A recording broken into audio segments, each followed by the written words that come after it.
Fala pessoal, tudo bem? Sejam muito bem-vindos aqui ao nosso canal. E nesse vídeo a gente vai conversar um pouco sobre essa vitória do Cruzeiro em cima do Betim. Um jogo difícil ali para o Cruzeiro, mas que no final o resultado saiu. Vamos tentar falar um pouco aí sobre esse jogo. Antes disso, se inscreva no nosso canal, deixe seu like, isso ajuda bastante aqui no nosso trabalho.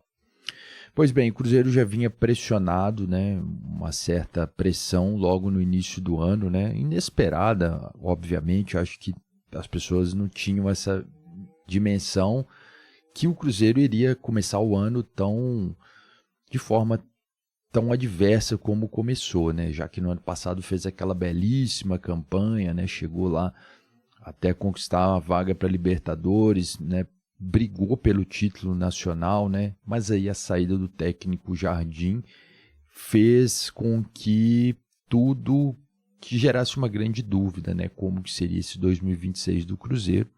E daí chegou o técnico Tite, que é um cara que já tem rodagem, já tem bastante experiência no futebol brasileiro, já conquistou aí todos os títulos possíveis, como ele mesmo disse depois do jogo contra o Betim na sua coletiva, só não conquistou a Copa do Mundo.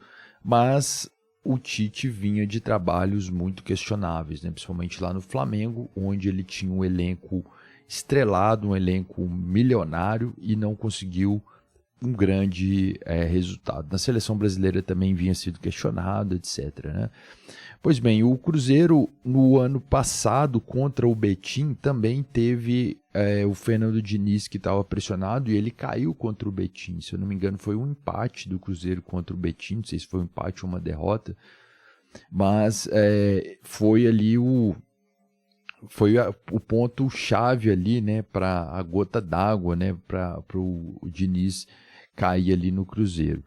E eu acho que se o Tite não conseguisse vencer, se ficasse ali pelo menos um empate, um 0-0, seria uma situação bem desconfortável para o Tite, porque talvez eu não sei como que é internamente no Cruzeiro, se a diretoria ali está apoiando ele, mas a torcida, uma grande parte, tá na bronca com ele. Inclusive depois do jogo lá xingou bastante o Tite, né?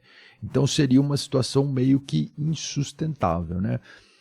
Bom, foi um jogo onde o Cruzeiro teve muitas dificuldades, eles conseguiram vencer apenas ali nos acréscimos dos acréscimos, né? Aqueles acréscimos longos ali, acho que já estava com mais de 55 minutos de jogo no segundo tempo, né? E o Matheus Pereira conseguiu decidir fazer um gol ali no finalzinho, né? Foi um jogo bem difícil para o Cruzeiro no segundo tempo jogou melhor, pressionou o Betim, mas ali tinha alguns momentos ali que no contra-ataque o Betim tinha algumas jogadas ali perigosas ali, né? Então não foi um jogo assim tranquilo para o Cruzeiro.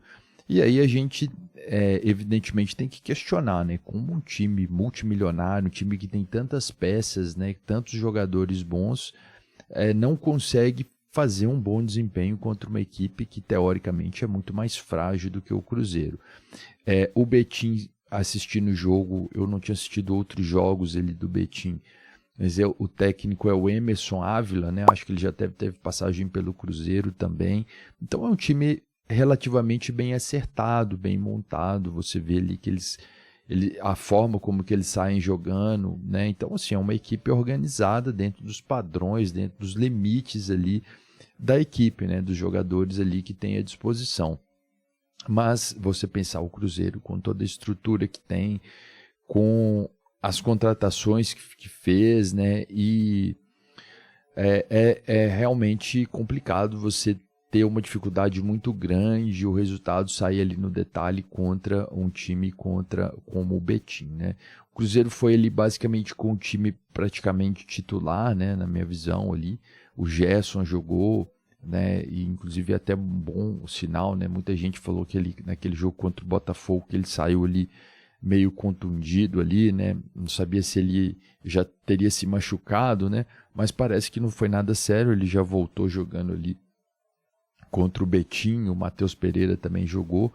A única pessoa ali que não estava jogando, que parece que também sentiu, foi o Caio Jorge, né? Que é ali um goleador, com certeza faz falta ali para o time. mas de forma geral foi o time completo. Bom, eu acho que tem alguns aspectos aí que a gente pode analisar nesse início de temporada aí de 2026, algumas coisas que estão mudando, e a principal coisa dessa mudança é o Brasileirão começar logo em janeiro. Eu acho que isso está dando assim uma conotação diferente, porque os clubes vão precisar ali dosar isso, né? Será que vão com tudo agora nessa fase do campeonato estadual? Vão poupar para jogar o brasileiro? Então, assim, isso vai gerar uma certa dúvida, uma certa estratégia diferente, vamos chamar dessa maneira, por parte dos clubes, né? A gente teve um confronto entre Flamengo e Corinthians pela Supercopa do Brasil, onde o Corinthians foi campeão, e você vê que o Flamengo, eles não entraram ali com força máxima, estavam levando como se fosse um jogo comum de início de temporada, e o Corinthians foi com força máxima. Então, você vai ver isso, né, em determinados momentos, as equipes poupando no brasileiro por causa do estadual, ou vice-versa. Então, ainda é um momento assim um pouco conturbado dos clubes ainda não entenderem o que eles querem, né? Se vão ali se dedicar para o estadual, se vão botar força máxima no Campeonato Brasileiro, porque o estadual não vale nada, como todo mundo diz, mas se você for eliminado e você vai ser eliminado pelo seu rival, né, local, então aquilo pesa muito, né?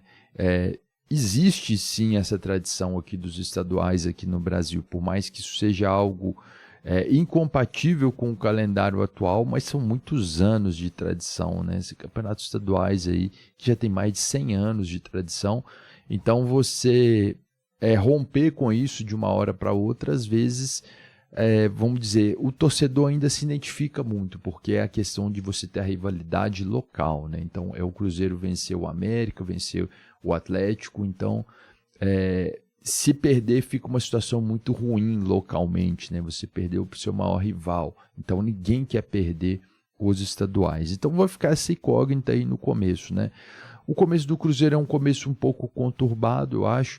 O trabalho do Tite nos últimos anos é um trabalho questionável, mas o Tite, como ele mesmo disse na coletiva, nunca foi aquele treinador que montou times assim, que você vê de brilhar os olhos, a forma de jogar, sempre foi aquele jogo vencendo 1-0 e tal, né? Principalmente nos anos que ele foi campeão com o Corinthians, né? Era sempre esses resultados assim, nunca foi aquele jogo bonito, né? O que é algo que é um pouco diferente da escola de futebol que tem o Cruzeiro, né? O Cruzeiro sempre foi um time que jogou para frente, jogou de certa forma ali um futebol leve, bonito, né? E será que vai dar certo o Tite aí até o final do ano?